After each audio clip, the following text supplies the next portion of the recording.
The crystal glass shattered against the marble floor, and with it, my carefully constructed silence. For years I'd swallowed my mother's cruelty like bitter medicine, believing it was somehow deserved, somehow normal. But when Malcolm slapped my daughter's hand and my mother whispered, she deserved it, through a smile that never reached her eyes, something fundamental shifted inside me. 10-year-old Ivy's tears weren't just water.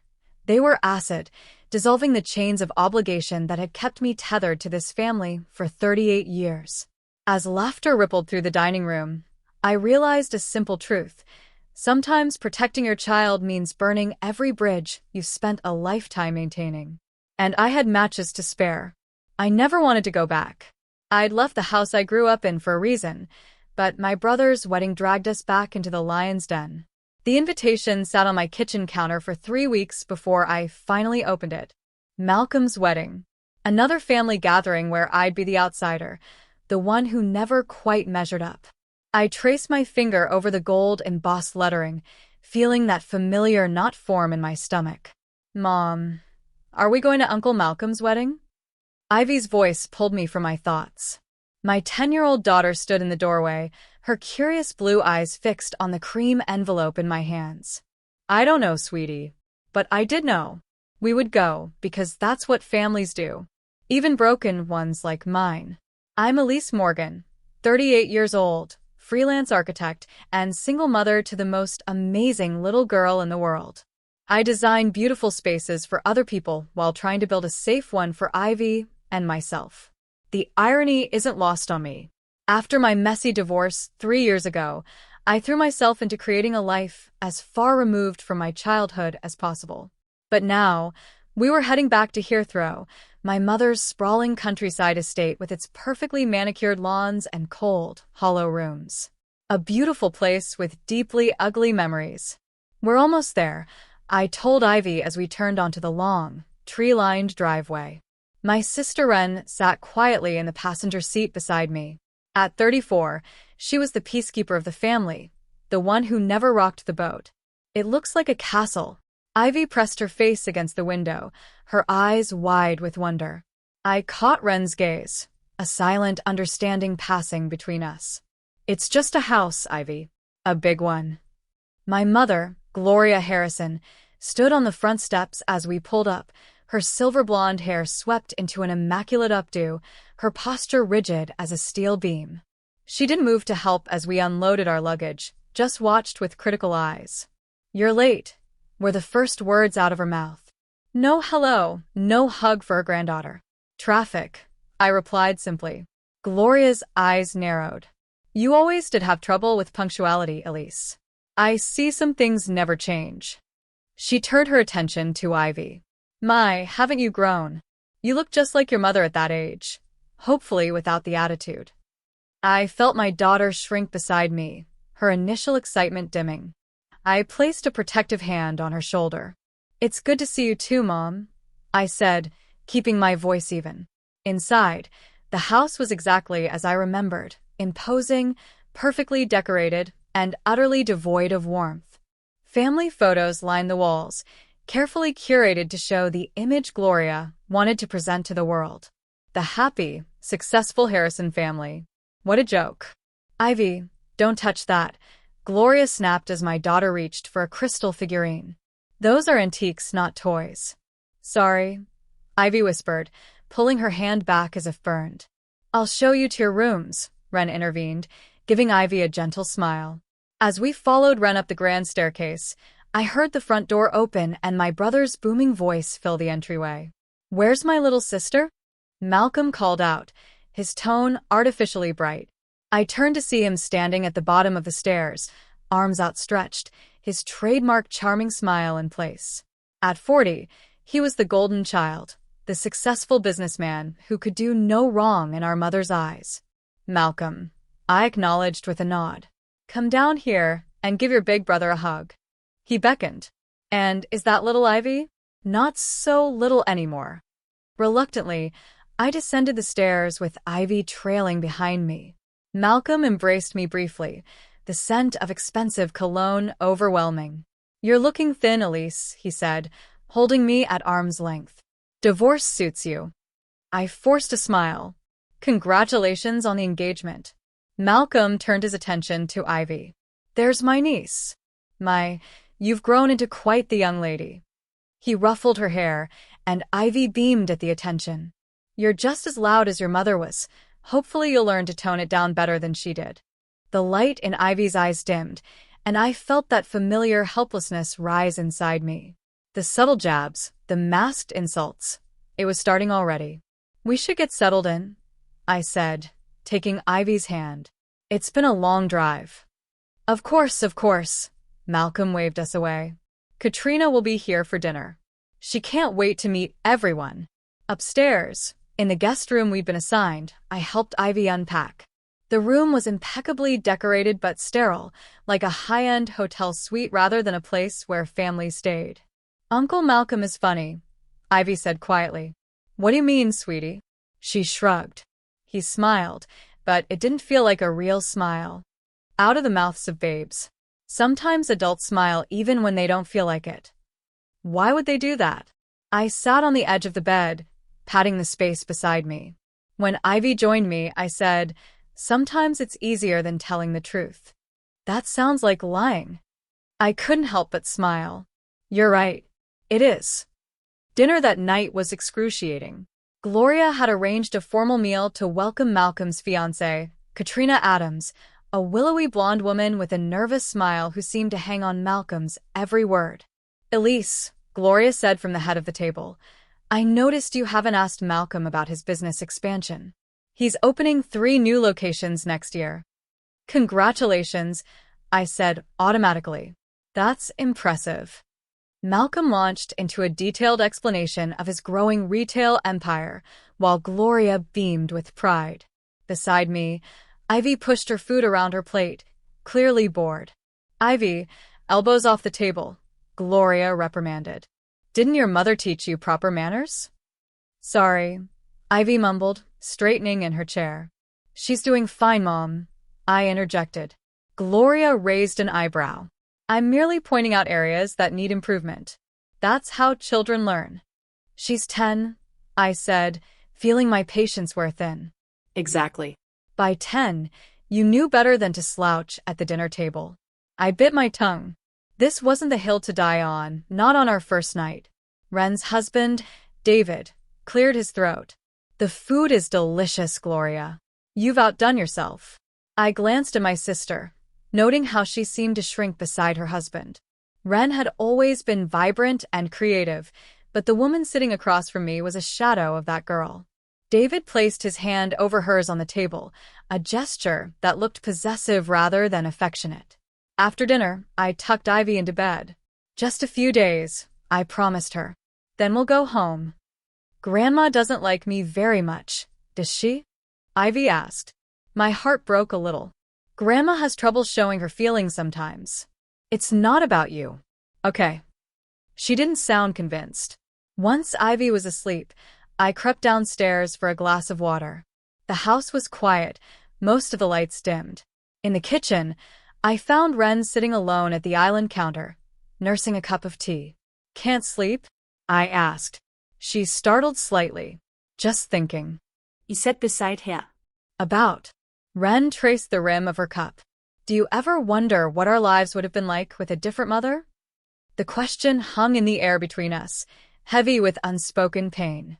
All the time, I admitted. That night, I dreamed of being 16 again, standing in the middle of my high school cafeteria. Gloria was there, towering over me, her voice cutting through the silence. How dare you embarrass me like this? Can't you do anything right? I couldn't remember what I'd done wrong, but the shame was crushing. Everyone was staring, laughing. I woke with a start, sheets damp with sweat. For a moment, I was disoriented until the familiar weight of dread settled in my chest. I was back at Herthrow. Slipping from bed, I checked on Ivy. She was sleeping peacefully, unaware of the undercurrents swirling around her.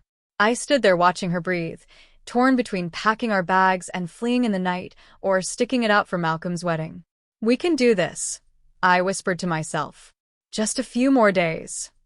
But as I crawled back into bed, I couldn't shake the feeling that something worse was coming. Morning sun streamed through the French doors of Gloria's conservatory, casting long shadows across the brunch table. It should have been beautiful. The delicate china, the fresh flowers, the spread of pastries and fruit. Instead, it felt like the calm before a storm. "More coffee, Elise?" Katrina offered, holding the silver pot.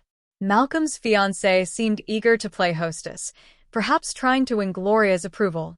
"Please," I said, grateful for her attempt at normalcy. Ivy sat beside me, nibbling on a croissant and watching the adults with careful eyes. She'd chosen a pretty blue dress this morning, one that matched her eyes, and had asked me to braid her hair. "I want to look nice for family pictures," she'd explained.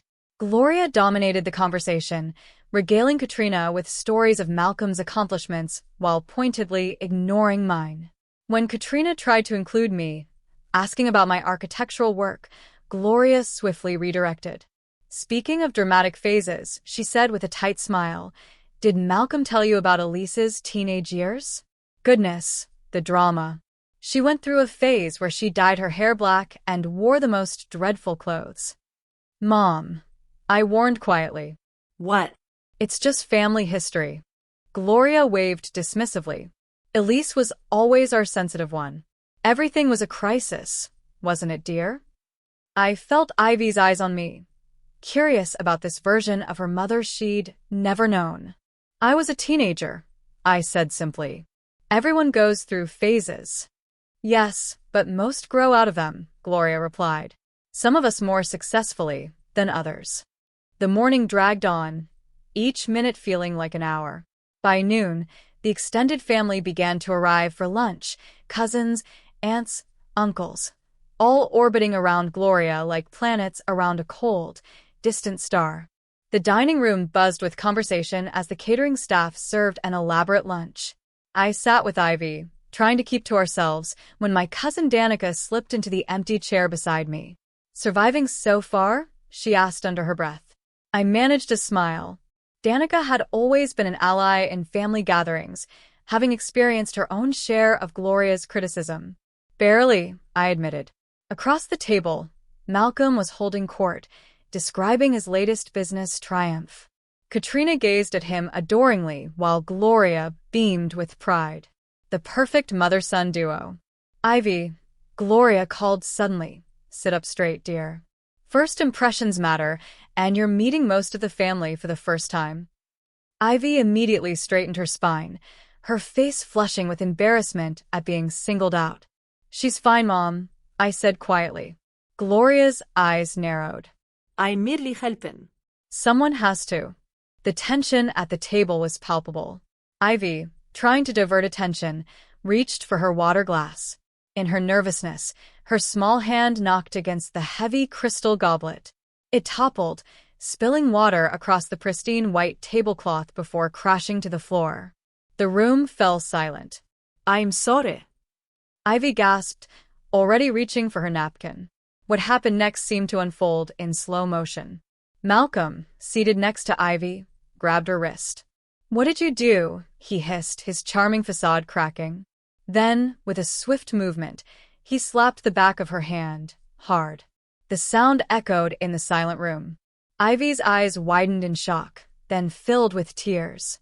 Her lower lip trembled as she looked up at her uncle, confusion and hurt written plainly across her face. I didn't mean to," she whispered. Then came the sound that would haunt me for years to come, a cold, dismissive chuckle from the head of the table. "She deserved it," Gloria said, her voice carrying clearly through the room. Just like her mother, always looking for attention. A ripple of uncomfortable laughter spread through the room, family members glancing at each other, then at me, waiting to see my reaction. I sat frozen, a lifetime of conditioning keeping me rooted to my chair. Ivy's eyes found mine, pleading for protection, for explanation, for anything. Finally, my body obeyed my racing mind. I reached for Ivy, pulling her close. "It was an accident," I said, my voice steadier than I felt. "She's just a child." "A child who needs to learn consequences," Malcolm replied, his businessman smile back in place, as if he hadn't just struck my daughter. "Accidents happen, I insisted, standing up. Ivy, come with me. I led her from the dining room, aware of the eyes following our exit, the whispers already beginning. In the hallway bathroom, I locked the door behind us and knelt before my daughter. Let me see your hand, I said gently. Ivy's small hand was red where Malcolm had slapped it. More concerning was the vacant look in her eyes, the way she'd stopped crying almost immediately, a child who'd learned too quickly to hide her pain. Why did Uncle Malcolm hit me? She asked in a small voice. Because he was wrong, I said firmly. He was wrong, and Grandma was wrong, and everyone who laughed was wrong. You didn't deserve that, Ivy.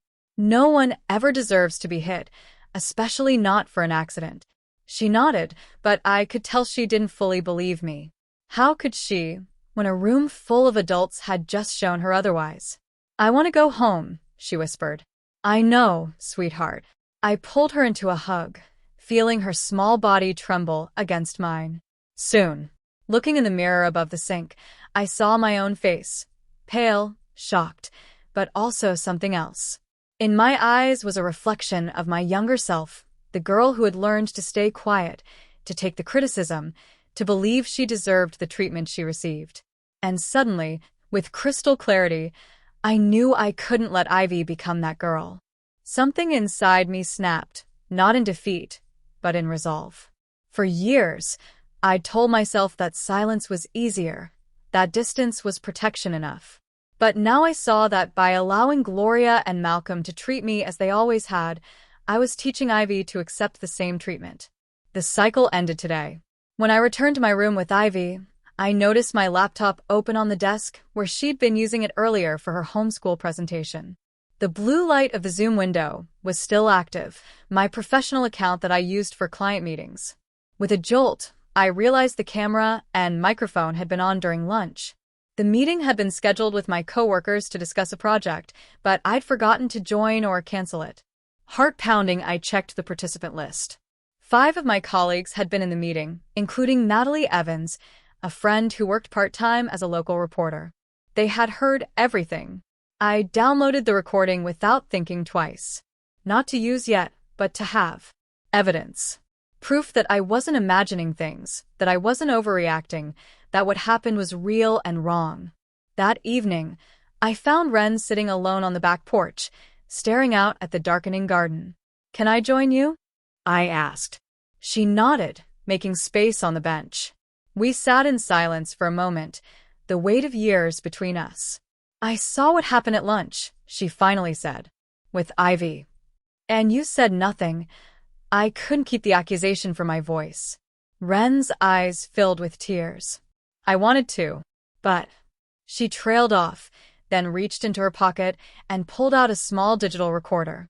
I've been documenting things. For years. Every time Malcolm explodes, every cruel thing Mom says. I stared at the device. Why? Because I needed to know I wasn't crazy, that it was really happening. She handed me the recorder. There's more. I have files saved. Things Mom has said about you, about Ivy. Things Malcolm has done when no one was watching. I held the recorder carefully, as if it might burn me. Why are you giving me this? Ren looked at me directly, more resolve in her eyes than I'd seen in years. Because I'm tired of being afraid. And because what happened to Ivy today, her voice broke. No one stood up for us when we were kids. Someone needs to stand up for her. The next morning dawned bright and clear, at odds with the darkness I felt gathering around us. Gloria had scheduled a family photo session in the garden, the perfect opportunity to showcase the happy, united Harrison family. Everyone on the terrace, the photographer directed, arranging us against the backdrop of Gloria's prized rose garden. Family in the center, please. I stood stiffly beside Ren, with Ivy positioned in front of me. Gloria took her place at the center, naturally, with Malcolm and Katrina on her other side. Closer together, the photographer called. Let's show some family love. Gloria's arm snaked around my waist, pulling me against her side. Her fingers dug into my hip, a warning disguised as affection. Smile, darling, she whispered. Let's not make a scene. I plastered on my best fake smile, the one I'd perfected over decades of family gatherings. Beside me, Ivy did the same, and the similarity struck me like a physical blow. I was teaching her this: how to pretend, how to perform, how to survive. Perfect, the photographer exclaimed. One big, happy family. After the photos, Wren pulled me aside. Meet me in the guest house in 20 minutes, she whispered. Bring your laptop. The guest house was a small cottage at the far end of the property, originally built for the groundskeeper but now used for storage and occasional overflow guests. When I arrived, Wren was already there, her own laptop open on a dusty table. I downloaded everything from the recorder, she said without preamble. There's a lot, Elise. Years worth. She connected a small flash drive to my computer. This folder is from last Christmas, when Mom had Ivy alone for an hour. With trembling fingers, I clicked play on the first audio file. Gloria's voice filled the small room. Sit up straight, Ivy. No, strate. Do you want to end up with a hunch like your mother? No one will ever take you seriously if you slouch like that. Ivy's small voice responded. I'm trying, Grandma. Try harder. Your mother lets you get away with too much. It's why you're so undisciplined. I closed my eyes, imagining my daughter sitting alone with Gloria, absorbing these toxic words. There's more, Wren said quietly. So much more.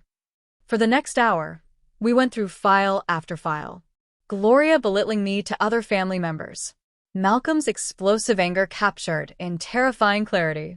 The systematic way they undermined and controlled everyone around them. Why didn't you show me this before? I asked Wren. She looked away. I was scared and ashamed. I thought maybe if I collected enough evidence, I'd find the courage to do something about it. She met my eyes. I'm still scared, Elise. But after what happened to Ivy, I can't stay silent anymore. As we walked back to the main house, I heard raised voices coming from Malcolm's study. The door was ajar, and I couldn't help but pause. You assured me the transfer would be undetectable, Malcolm was saying, his voice tight, with controlled fury. If this gets out before the wedding. I moved closer, straining to hear. I don't care what it costs, he continued. Fix it. Today. Or everything falls apart. When he went silent, presumably listening to the person on the other end of the call, I slipped away. What was Malcolm hiding? And why was the timing of the wedding so important? That evening, I found myself alone with Katrina in the conservatory. Malcolm's fiancée was arranging flowers, her movements precise and nervous. Those are beautiful, I said, making her jump. Oh, Elise, you startled me. Katrina's smile was strained. Your mother taught me her arrangement technique. She has quite exacting standards. That's one way of putting it, I replied. Katrina's hands stilled on the stems. After a moment of hesitation, she said, I wanted to apologize for yesterday. The incident with Ivy. You weren't the one who hit her. No, but I didn't stop it either. She glanced toward the door, lowering her voice. Malcolm isn't always who everyone thinks he is. I studied her carefully. What do you mean? Katrina resumed her flower arranging, not meeting my eyes. Just that people show different faces to the world. The public Malcolm is charming, successful, confident. The private Malcolm is... She trailed off. Are you afraid of him? I asked directly. Her hands trembled slightly. The wedding is in 2 days. Everything is arranged. The investors will be there. It's too late to change course. It's never too late, I said gently. Katrina finally looked up at me, her eyes glossy, with unshed tears. Sometimes it is. Sometimes you're in too deep before you realize you're drowning. Before I could respond, the conservatory door opened, and Malcolm appeared.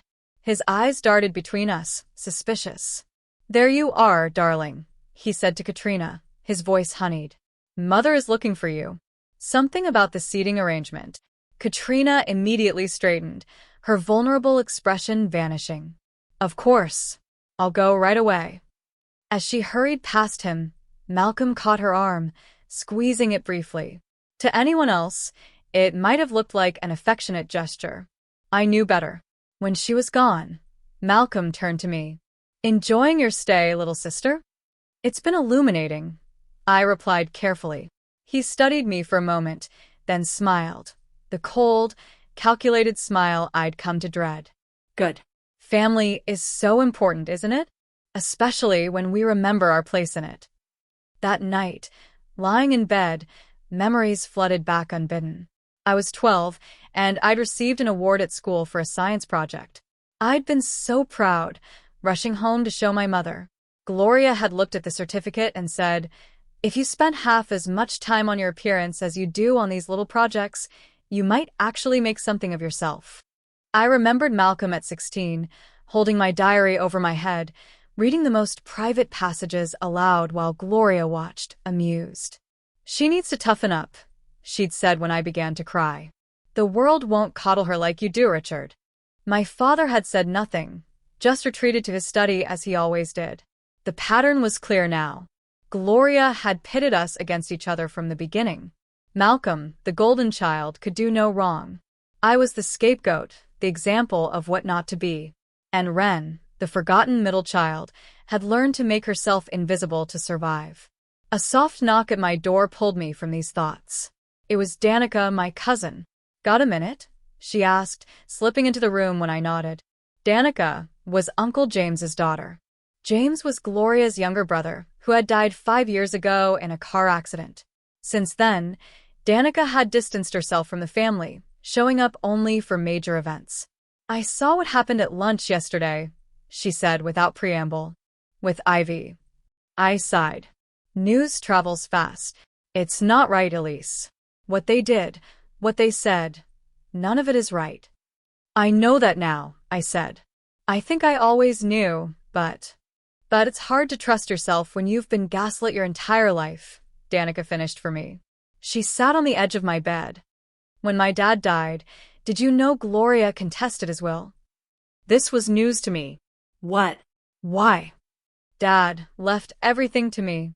Gloria claimed he wasn't of sound mind, that as his older sister, she should manage his estate, for the family good. She almost won, too, until I found evidence that she'd tried to do the same thing to their mother years ago." You zegt the hair. Grandma Louise's will was changed? Danica nodded grimly. Mysteriously rewritten just months before she died. Everything went to Gloria instead of being split evenly between her and my dad, as Grandma had always planned. The next day, while Gloria was occupied with wedding preparations, I spent time with Ivy. We walked the grounds, keeping our distance from the main house. "Mom?" Ivy asked as we sat by the small pond at the edge of the property. "Can I tell you something?" "Of course, sweetie. Anything." She traced patterns in the dirt with a stick. "When you and Aunt Wren were talking to the photographer, Grandma told me that if I made any more mistakes, she would tell you to send me to boarding school. She said you'd do it because you can't raise me right." The casual cruelty of it stole my breath. "Ivy, look at me." I waited until her eyes met mine. "I would never, ever send you away. Not for anything. Grandma was wrong to say that, and it's not true. Promise." Her voice was small. "I promise." I pulled her into a tight hug. "You and me, we're a team. Always." Later, while Ivy was napping upstairs, I explored the house, looking for anything that might help me understand the financial situation Malcolm had been so worried about. In the library, I found an old photo album I'd never seen before. As I flipped through it, I noticed something odd. There were pictures of Gloria as a young woman with people I didn't recognize. On the back of one photo was written, "Gloria and Richard, with Elizabeth and Henry, 1973. Richard, my father's name. But who were Elizabeth and Henry? And why had I never heard of them? My exploration was interrupted by the sound of Ivy's voice. She was in the hallway outside talking to someone. "I found it in the drawer," she was saying. "It looks really old." I stepped into the hall to see Ivy holding a small leather-bound book. She was showing it to Wren, who looked concerned. "What did you find, Ivy?" I asked. She held up the book. "A diary. It was in the drawer of that table in the blue room. It has Grandma's name in it." I took the book carefully. Inside the cover was inscribed, Gloria Harrison, 1985. The year I was born. Where exactly did you find this? I asked Ivy. She led us to a small writing desk in one of the unused bedrooms. The drawer was stuck, but I wiggled it and it came open. Inside the drawer was a false bottom, cleverly disguised. Gloria had hidden the diary deliberately. That night, after Ivy was asleep, Wren and I read through the diary together in my room. What we found chilled us to the bone. I must break them early, Gloria had written. Richard was too soft with Malcolm, and look how that turned out. The boy has no control, no discipline. I won't make the same mistake with the girls. Better they learn now how cruel the world can be. Better they learn from me than be destroyed by someone else. Page after page detailed Gloria's deliberate campaign to toughen her daughters by breaking their spirits. The constant criticism, the public humiliation, the withdrawal of affection, all were calculated strategies, not uncontrollable outbursts. She did this on purpose, Wren whispered, horrified. All of it. The next entry made my blood run cold. Elise is too much like me. Too strong-willed, too sure of herself. She needs to be brought lower than the others. Richard says I'm too hard on her, but he doesn't understand. Iron must be forged in fire to be strong. I closed the diary, unable to read more. She's trying to do the same thing to Ivy, I said. The criticism, the threats about boarding school, it's the same pattern. Wren nodded, her face pale. What are we going to do? I thought of the recording from the lunch incident, of Wren's years of audio files, of Gloria's damning diary. I thought of Ivy's face when Malcolm struck her, and how everyone had laughed. We're going to stop it, I said, a plan forming in my mind. Not for revenge, but to break the cycle. For Ivy, for ourselves, for Katrina, for everyone they've hurt or will hurt. That night, I sat at my laptop and pulled up the recording from lunch. I watched it again, hearing Gloria's cold voice saying, she deserved it. Just like her mother, always looking for attention. Seeing the uncomfortable laughter ripple through the room. Watching my own frozen reaction. With trembling fingers, I uploaded the video anonymously to a local parenting group forum. Not the whole thing, just enough to show what had happened. No names, no faces clearly visible. Just the truth of what had occurred. Then I closed my laptop and went to bed, knowing that by morning, everything would begin to change. The truth, I whispered to myself in the darkness, is a powerful thing. I woke to the sound of my phone buzzing incessantly on the nightstand. Blinking away sleep, I checked the screen. 17 notifications, 5 missed calls, and dozens of text messages. My stomach dropped as I opened the first message. Is this your family? The text from Natalie, my reporter friend, included a link to the parenting forum where I'd posted the video last night. The post had exploded. Hundreds of comments flooded the thread, many from women sharing similar experiences of family trauma. The video had been viewed thousands of times already, and though I'd been careful not to show faces clearly, people from our community were connecting the dots. Mom, Ivy stood in the doorway, still in her pajamas. Are you okay? I quickly locked my phone. I'm fine, sweetie. Just some work emails. As we headed downstairs for breakfast, an unusual tension permeated the house. Gloria stood in the kitchen, her phone pressed to her ear, her face flushed with anger. I don't care how you handle it, she hissed. Just get it removed. Now. She ended the call abruptly when she saw us. Good morning, she said stiffly. Morning, Mom, I replied, keeping my voice neutral. Everything okay? Her eyes narrowed. A minor issue with the church. Nothing for you to worry about. Wren entered the kitchen, giving me a meaningful look. She'd seen it too. After breakfast, Malcolm stormed into the house, slamming the front door behind him. His face was thunderous as he cornered Gloria in the study. I lingered in the hallway, listening. Did you see what's happening online? He demanded. Someone recorded what happened with Ivy and posted it. Peterson Sporting Goods just pulled their sponsorship deal. Calm down, Gloria said sharply. I'm handling it. Handling it? My reputation is on the line. The wedding is tomorrow, for God's sake. I retreated quietly, processing what I'd heard. Malcolm's business was losing sponsors because of the video. The first consequences were already appearing. Later that morning, Wren found me in the garden where I was keeping Ivy occupied with a game of catch. Gloria was confronted at church, she whispered. Someone showed her the video on their phone and asked if that was how she treated her grandchildren. What did she say? I asked, keeping an eye on Ivy. Denied everything, of course. Called it a malicious fake. Wren twisted her hands anxiously. Elise, people are talking. The Williams family canceled their RSVP for the wedding. By afternoon, the situation had escalated. A local news website had picked up the story, running a piece about emotional abuse in wealthy families. They didn't name names, but the description was specific enough. Sources allege a prominent local businesswoman and her son were captured on video berating and physically disciplining a young child during a family gathering. Gloria called an emergency family meeting in the living room. Her face was tight with barely controlled fury as she paced before the fireplace. Someone in this family, she said, her voice dangerously quiet, has betrayed us. No one spoke. Ivy sat close to my side, sensing the tension. Malcolm stood by the window, his back rigid. Katrina perched on the edge of a chair, looking like she might bolt at any moment. Gloria's eyes locked onto mine. Was it you, Elise?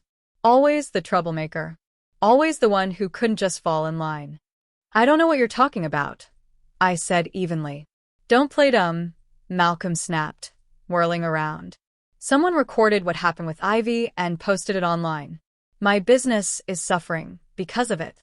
Maybe you should have thought about that before you hit a child, I replied, my voice steady despite my racing heart. Malcolm took a threatening step toward me. You little. Careful, Danica interrupted from the doorway. You wouldn't want another video circulating, would you? Malcolm froze, looking between us. You're in on this together. What matters, I said, standing up with Ivy's hand in mine, is that what happened was wrong. You hit my daughter, Mom laughed, and everyone in this family enabled it. It was discipline, Gloria insisted. Something you clearly know nothing about. I felt Ivy's small hand squeeze mine, giving me courage. No, it was abuse. The same abuse you've been dishing out for decades. How dare you? Gloria's voice rose.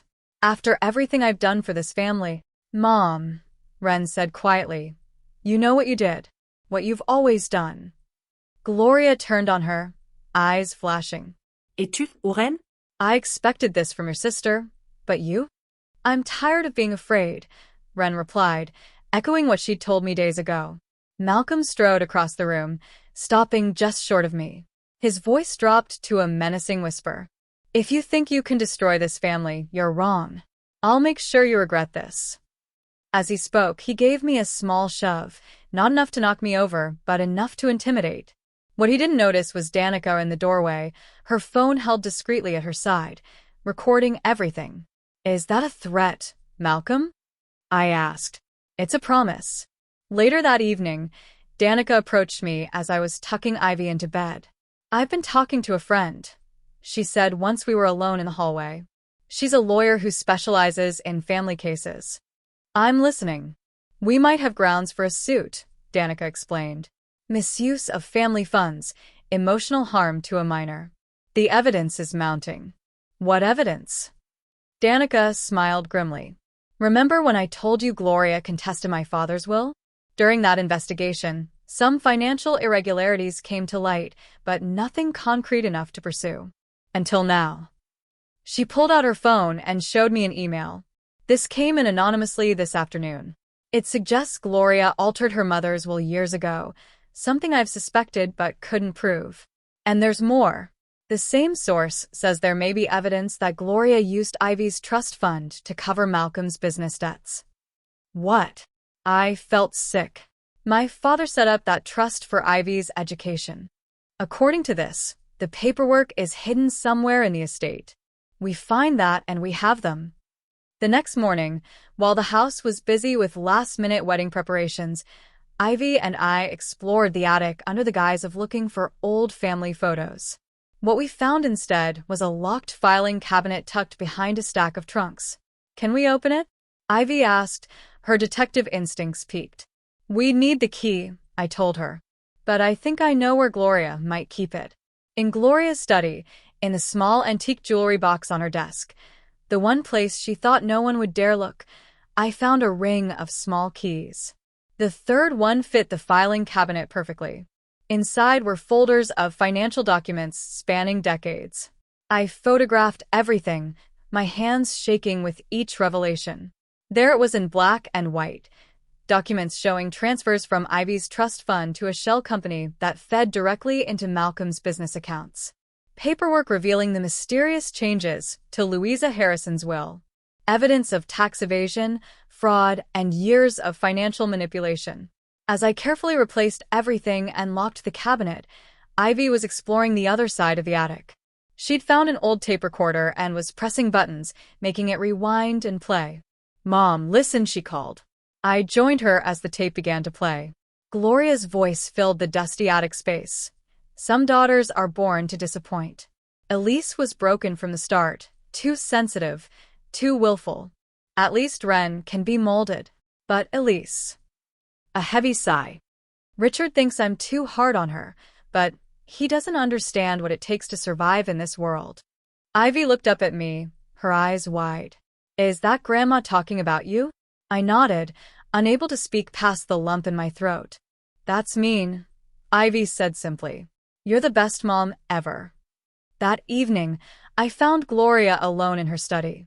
I closed the door behind me and placed my phone on the desk between us, the recording app open. "We need to talk," I said. Gloria looked up, irritated. "I'm busy, Elise. The wedding is tomorrow, in case you've forgotten." "I know what you did with Ivy's trust fund." Her expression didn't change, but something flickered in her eyes. "I don't know what you're talking about." "I have the documents, Mom. All of them. The transfers to Malcolm's company, the altered will, everything." Gloria leaned back in her chair, studying me. "And what do you plan to do with this supposed evidence?" I played the recording of her words about me. "Some daughters are born to disappoint." Then I stopped it. "You really think this will destroy your own family?" Gloria asked, her voice cold. "Go ahead. See what happens." "This isn't about destroying the family," I replied. "It's about stopping the cycle of abuse. It's about protecting Ivy from becoming what I became, someone who thought they deserved the cruelty they received." Gloria's laugh was brittle. Dramatic as always. "I raised you to be strong." "No," I said quietly. "You raised me to be broken. There's a difference." That night I met with Danica and Ren in the guest house. Together, we compiled all the evidence, the financial documents, Gloria's diary, the recordings of emotional abuse, and the video of Malcolm striking Ivy. "We have enough to go to a lawyer," Danica confirmed. "Are you sure you want to do this?" I thought of Ivy sleeping upstairs, of the look on her face when Malcolm hit her, of the years of pain Gloria had inflicted on all of us. "Yes," I said firmly. "For all of us." As dawn broke on what should have been Malcolm's wedding day, Katrina's car was gone. She had left in the night, leaving only a note that said, "I can't do this anymore." The cycle was beginning to break. The morning of Malcolm's wedding arrived with a perfect blue sky and an empty space where the bride should have been. The household erupted in chaos as Gloria realized Katrina was gone. "Find her," she commanded Malcolm, who paced the living room like a caged animal. "The guests will be arriving in hours." "She's not answering her phone," he snarled. "This is your fault, Elise. You got into her head." I said nothing, merely watched as the carefully constructed facade began to crumble. "The caterers are here," Ren announced from the doorway. "What should I tell them?" Gloria straightened her spine, her social mask slipping back into place. "Tell them to proceed as planned. I'll handle this." But there was nothing to handle.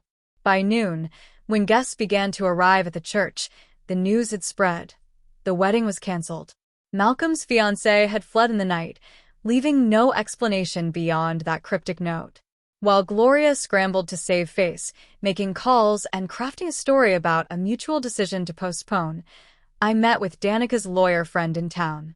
Sarah Bennett was sharp-eyed and no-nonsense, reviewing our evidence with clinical precision. This is compelling, she said, tapping the folder of financial documents. Particularly the misappropriation of the trust fund. That's not just a family matter. That's fraud. What's the next step? I asked. We file suit, Sarah replied. But you need to be prepared. This will get ugly. Family lawsuits always do. I'm ready, I assured her. Back at Herthrow, the cancelled wedding had created a power vacuum. Gloria was on the phone nonstop, trying to contain the damage to the family's reputation. Malcolm had disappeared, presumably to search for Katrina or to drown his humiliation in a bottle. I found Ivy and Wren in the garden, far from the house. Is the wedding cancelled? Ivy asked. Yes, I told her. Katrina decided she didn't want to marry Uncle Malcolm after all. Because he's mean? Ivy's perception was uncanny sometimes. That's part of it, I acknowledged. Sometimes people show their true colors and others realize they don't want to be around that kind of behavior. That evening, we received word that Malcolm had been detained by police. The financial improprieties we'd uncovered had triggered an investigation, and evidence of fraud was mounting. Gloria burst into my room without knocking, her face contorted with rage. What have you done? She demanded. Nothing that wasn't already done, I replied calmly. The truth has a way of coming out. They're questioning Malcolm about financial irregularities. They mentioned Ivy's trust fund. I met her gaze steadily. Maybe you shouldn't have stolen from a child. Gloria's hand flew up as if to strike me, then froze midair as she realized what she was doing. The mask had finally slipped completely. You will regret this, she whispered. When you have nothing and no one, remember it was your choice. I already have everything I need, I told her. I have Ivy. I have my freedom from you. And soon, I'll have justice. The next morning, news broke that Malcolm Harrison, prominent local businessman, was under investigation for financial fraud. The church where Gloria had ruled as a social queen for decades quietly removed her from the charity board. Friends who had dined at her table for years suddenly had prior commitments when she called. Wren moved out of the guest room and into the guest house, telling her husband David that she needed space. He left without argument, perhaps sensing that the power dynamic had shifted irrevocably. I've called a real estate agent, Wren told me over coffee in the garden. I'm listing our house. Starting over. Where will you go? I asked. She smiled, a real smile that reached her eyes. I don't know yet, but somewhere with light. Lots of light. 3 days after the wedding that never happened, we received an unexpected visitor. A tall, elegant woman in her 70s arrived at the front door, introducing herself as Meredith Williams, Gloria's estranged sister. I saw the news about Malcolm, she explained as we sat in the living room. And I heard rumors about a video showing unfortunate behavior toward a child.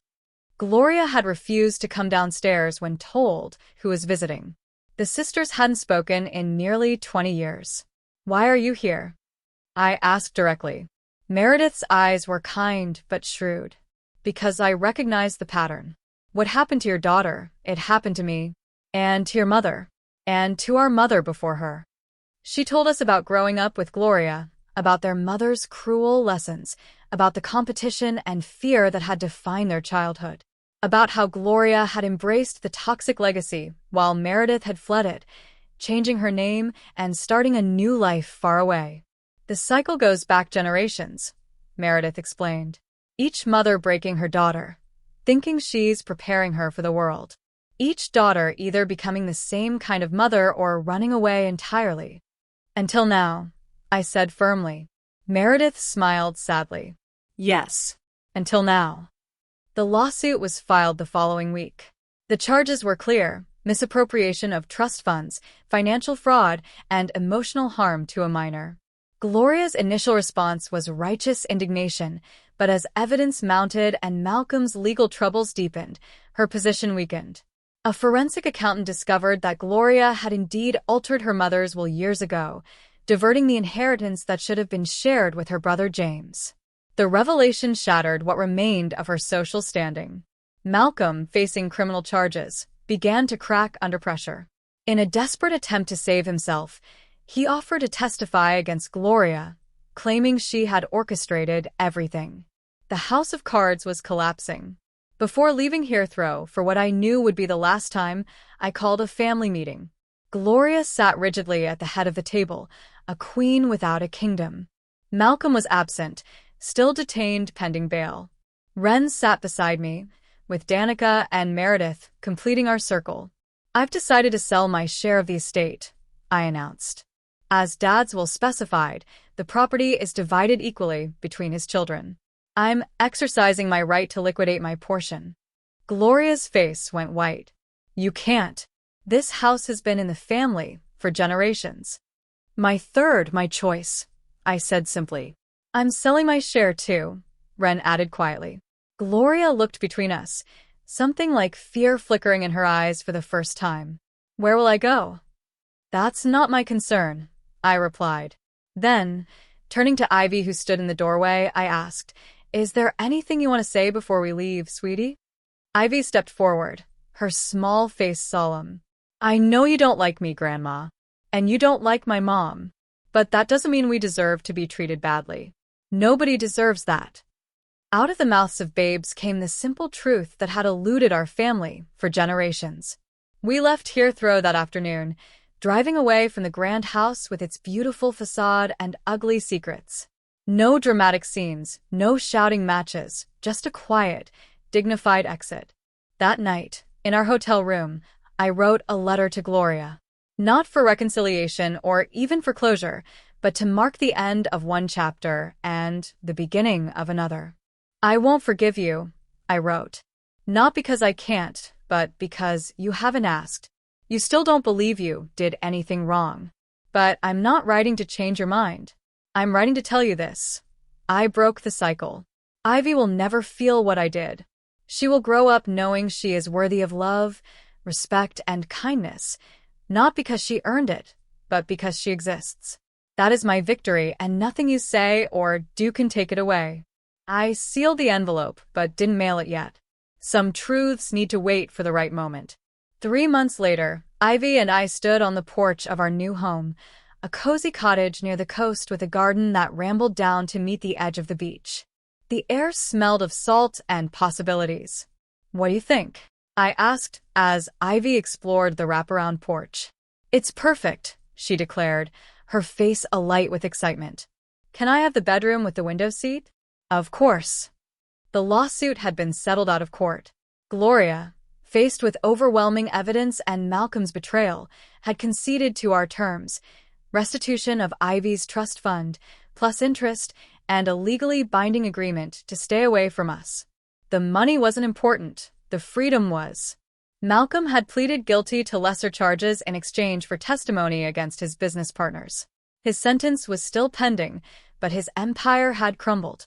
Last I heard, he was living in a small apartment on the other side of the state, working as a sales representative for someone else's company. Wren had filed for divorce from David and moved to a bright, airy loft downtown. She'd reconnected with her passion for interior design and was taking classes at the local college.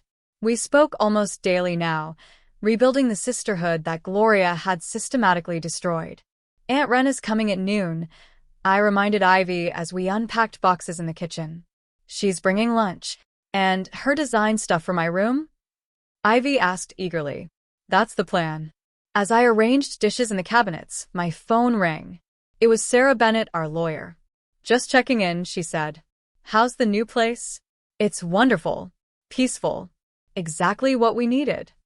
"I've got something that might interest you," Sarah continued. "Natalie Evans from the Tribune reached out. She's working on a series about generational trauma and family dynamics. She wondered if you might be willing to consult, not to share your personal story necessarily, but to offer insights." I paused, considering. "Let me think about it." After we hung up, I wandered out to the porch, where Ivy was drawing the ocean view. The weight that had pressed on my chest for as long as I could remember had finally lifted. I could breathe here, really breathe. The doorbell rang, announcing Wren's arrival. She bounded up the steps, arms full of paint samples and fabric swatches, looking younger and lighter than she had in years. "Wait till you see what I found for Ivy's room," she exclaimed, spreading her treasures across the porch table. a canopy for above her bed, like a tent of stars. Ivy clapped with delight, and the two of them bent over the samples, discussing colors and patterns with equal enthusiasm. Later, after a lunch of sandwiches and fresh fruit on the porch, Wren and I sat watching Ivy collect shells on the beach below. "I got a client," Wren announced. "A real one, with a real budget." "That's amazing." Who? She grinned. "You're looking at her." Me. "I'm renovating my loft, and I'm hiring myself to do it properly. Professional portfolio building." I laughed. "That's brilliant." And she added more seriously, "I was hoping you might help with some of the architectural elements, if you have time." "I'd love to," I said, meaning it. Working with my sister, creating something beautiful together, it felt right. The summer passed in a blur of beach days, unpacking boxes and settling into our new rhythm. Ivy started at a new school in September, joining the theater club almost immediately. Her teacher called after the first week. "Ivy is quite remarkable," Ms. Davis told me. "She's bright, empathetic, and surprisingly fearless for a new student." Fearless. The word echoed in my mind long after the call ended. That was the difference between Ivy's childhood and mine. She wasn't afraid, not of making mistakes, not of being herself, not of the people who should love her most. In October, I found a letter in our mailbox with no return address. I recognized Gloria's handwriting immediately. For a moment, I considered throwing it away unopened, but curiosity won out. Inside was a single page, filled with Gloria's precise script. "I will not apologize. I did what was necessary to prepare you for a cruel world. If you choose to coddle Ivy, that is your mistake to make. I raised you to be strong, whether you appreciate it or not. Now I sit alone in an empty house while you've turned my own family against me. I hope you're satisfied with what you've done." No greeting, no signature. Just bitterness and self-justification. I folded the letter and placed it in a drawer. There was no anger anymore, just a quiet sadness for a woman who could never see beyond her own pain to recognize the damage she had inflicted. I didn't respond. Some conversations are better left ended. That evening, while helping Ivy with her homework, I noticed an essay she was working on. The title caught my eye, "The Strongest Person I Know." "Can I read it?" I asked. Ivy nodded, suddenly shy. "It's about you." I sat on the edge of her bed and began to read. "The strongest person I know is my mom. Not because she can lift heavy things or because she never gets scared. She gets scared sometimes, and that's okay. She's strong because she knows how to be kind even when other people aren't kind to her. She's strong because she protects me but also teaches me to protect myself. She's strong because she broke a chain that was hurting people for a long time, even though it was really hard. My mom shows me that being strong doesn't mean being perfect or never crying. It means doing the right thing even when it hurts. That's why she's my hero." Tears filled my eyes as I finished reading. For the first time in months, I allowed myself to cry, not from pain or anger, but from release. "Is it good?" Ivy asked anxiously. I pulled her into a hug. "It's perfect. You're perfect." The following weekend, Wren joined us for a walk along the beach. The November air was crisp, the sky a brilliant blue above the gray-green waves. Ivy ran ahead, chasing seagulls and collecting treasures. "I mailed my letter to Gloria yesterday," Wren said as we walked. "Not an angry one. Just final." "What did you say?" She smiled sadly. "That I forgive her, not for her sake but for mine. And that I won't be coming back." I nodded, understanding completely. How did it feel? Like putting down something very heavy that I've been carrying for too long. We walked in comfortable silence for a while, watching Ivy dance at the edge of the waves. "Do you think we'll be okay?" Wren asked suddenly. "Really okay, I mean, after everything?" I considered the question seriously. "I think we already are. Not perfect, not unscarred, but okay in all the ways that matter." The sun began its slow descent toward the horizon, painting the sky in shades of pink and gold. Ivy rejoined us, slipping her small hand into mine as we turned back toward the cottage. No more pretending. No more pain. Just three people walking toward home as the light changed around them. They tried to break me the way they were broken. But I broke the chain instead. And that changed everything. What generational pain are you silently carrying, and at what point does protecting yourself become more important than preserving family facades? If this story resonated with you, please like and subscribe for more narratives that explore the complex battlegrounds of family relationships and the courage it takes to break destructive cycles.